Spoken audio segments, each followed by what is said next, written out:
दोस्तों, एक रिपोर्ट के मुताबिक साल 2018 में देश की राजधानी में हर दिन 5 रेप के केस होते थे। उसी दिल्ली में जहां निर्भया जैसी घटना होने के बाद लोगों ने महिलाओं की सुरक्षा के लिए कस्में खाई थी, कैंडल मार्च निकाला था, सियासत भी जमकर हुई थी, सरकारें गिरी और बनी थी। इसी तरह हैदराबाद में भी एक वेटरनरी डॉक्टर के साथ 4 लोगों ने रेप किया था। महिला के साथ अपराध की घटना ना तो हैदराबाद वाली घटना पहली है और ना ही निर्भया वाली। हम आपको बता रहे हैं साल 1978 की घटना, जिसने पूरे देश को दहला दिया था, जिसके दोषियों का नाम आज भी लिया जाता है। उनका नाम था रंगा और बिल्ला। दिल्ली के धौलकुआं में रहने वाले नेवल ऑफिसर मदन मोहन चोपड़ा की बेटी गीता और बेटा संजय चोपड़ा 26 अगस्त 1978 को घर से संसद मार्ग के लिए निकले थे। गीता की उम्र 16 वर्ष के करीब थी, वहीं संजय की उम्र 14 के करीब। घर से ऑल इंडिया रेडियो के लिए निकले बच्चे वहां पहुंचे ही नहीं थे, रास्ते में ही गायब थे। पुलिस केस दर्ज हुआ तो पता चला कि फिएट कार में 2 बच्चों को जबरन भलकर ले जाया गया है। उस गाड़ी का नंबर MRK 9930 था। नेवी अफसर के इन 2 बच्चों को लेकर सर्च ऑपरेशन पूरी रात तक चला, लेकिन कोई भी सफलता नहीं मिली। पुलिस की टीमें यूपी, हरियाणा और पंजाब तक खोजबीन में लग गईं।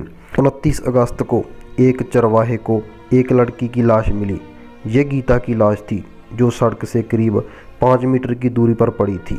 पुलिस पहुंची और इलाकों की जांच शुरू हुई तो उससे 50 मीटर की दूरी पर संजय की लाश भी मिली। घर वालों को बुलाया गया और शनाख्त हुई कि ये दोनों अफसर के ही बच्चे हैं। ताज्जुब करने वाली बात यह थी कि संजय के जेब में रखे पैसे और गीता की उंगली में सोने की अंगूठी अब भी थी। उससे यह मतलब निकाला गया कि लूट के इरादे से इनका अपहरण नहीं हुआ है। पोस्टमार्टम रिपोर्ट में खुलासा हुआ कि दोनों का 26 अगस्त की रात 10 बजे के करीब मर्डर हो गया था। ऑटोप्सी रिपोर्ट में पाया गया कि गीता का रेप नहीं हुआ था। आधिकारिक तौर पर भी डॉक्टर्स ये बताने की हालत में नहीं थे कि गीता के साथ रेप हुआ या नहीं। पुलिस सर्जन का कहना था कि बॉडी में डीकम्पोजिशन शुरू हो गया था। ये इमरजेंसी का दौर था। केंद्र में एक बड़े आंदोलन के बाद नई सरकार आई थी। मोरारजी देसाई प्रधानमंत्री थे और संसद में शेम शेम के नारे लग रहे थे। राज्यसभा में तो PM के इस्तीफे तक की मांग हुई। इसी बीच कुछ पुलिस अफसरों पर कार्रवाई होने के बाद नरसिम्हा राव केन्या की यात्रा पर निकल गए।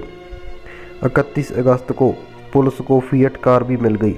उसके बाद मालिक अशोक वर्मा का भी पता चल गया, लेकिन उनकी कार दिल्ली के अशोक होटल के सामने से चोरी हो गई थी। इस हत्या के खिलाफ भी लोग सड़क पर उतर चुके थे, प्रदर्शन कर रहे थे सरकार और पुलिस के खिलाफ।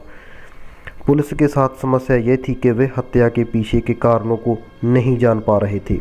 हत्यारा कौन है, इसकी भी जानकारी नहीं हो पा रही थी। इस बीच फिंगरप्रिंट्स और फॉरेंसिक रिपोर्ट इस केस को रंगा बिल्ला की ओर ले जा रहे थे।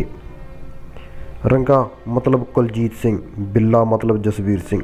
रंगा मुंबई का एक टैक्सी ड्राइवर था। इसी दौरान उसकी दोस्ती बिल्ला से हुई। रंगा को किसी ने यह बता दिया था कि बिल्ला ने कई लोगों को मारा है।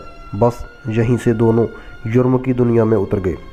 फिंगरप्रिंट्स और फॉरेंसिक रिपोर्ट के आधार पर पुलिस ने रंगा की तस्वीरें कई जगह लगा दी। अखबारों में भी उनकी तस्वीर छपी।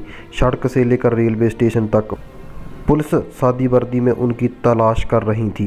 रंगा बिल्ला को इसका अंदाज़ा लग चुका था, लेकिन उन्होंने एक गलती और कर दी जिससे वो पकड़े। रंगा बिल्ला कालका मेर में आर्मी के लिए रिजर्व डब्बे में चढ़ गए थे।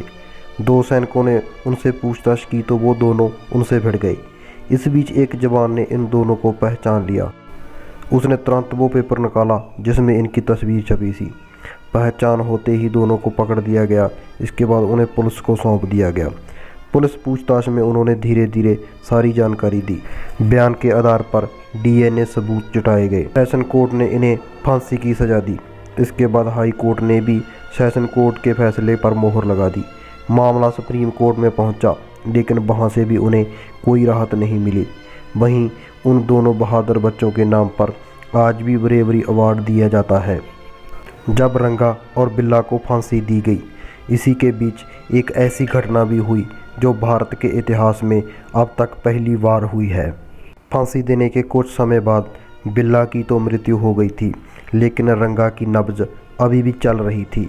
जब डॉक्टर्स ने उनकी पहचान की तो पता चला कि रंगा अभी भी जिंदा है, जिसके बाद उसके मरने का इंतज़ार किया गया। लेकिन 2 घंटों तक इंतज़ार करने के बाद भी रंगा अभी भी जिंदा था।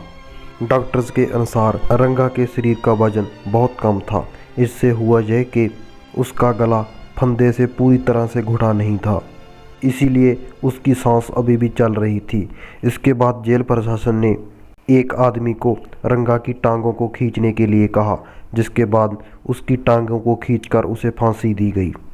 तो दोस्तों, ये थी भारत के खूंखार अपराधी रंगा और बिल्ला की कहानी। हमें उम्मीद है कि हमारे द्वारा दी गई जानकारी आपको ज़रूर पसंद आई होगी। आगे से ऐसी ही जानकारी पाने के लिए हमारे चैनल को सब्सक्राइब करना बिल्कुल भी ना भूलें।